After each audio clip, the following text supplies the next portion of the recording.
இன்றைக்கி நம்ம வீட்டில் மார்னிங்க்கு பூரி ரெடி பண்ணியிருந்தாங்க. ரொம்ப நாள் அப்புறம் அதுவும் சூப்பராக இருந்து. வாங்க பார்க்கலாம். என்ன பண்ணுறீங்க? பூரி சுட்டுறேன்.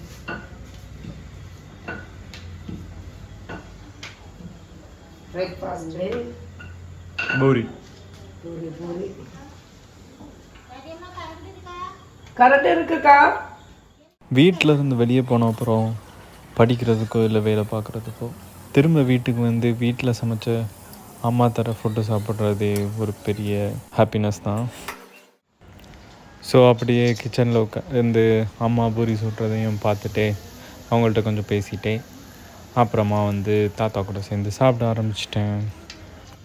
பூரி நல்லா சூப்பராகவே வந்துருந்து. அதை பார்க்குறதுக்கே உங்களுக்கே தெரியும். பாருங்கள், சூப்பராக புஃப்ன்ட்டு அழகாகவே இருக்குல்ல. நானும் ரொம்ப நாள் அப்புறம் பூரி சாப்பிட்றதுக்காக வெயிட் பண்ணிக்கிட்டே இருக்கேன், எப்படா சாப்பிட்லான்ட்டு.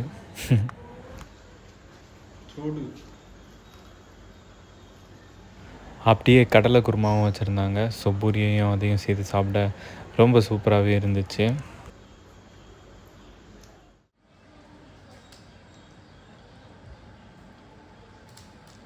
அதான் எப்படி இருக்கு?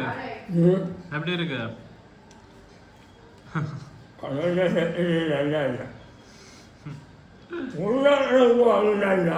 ஆமா மம்மி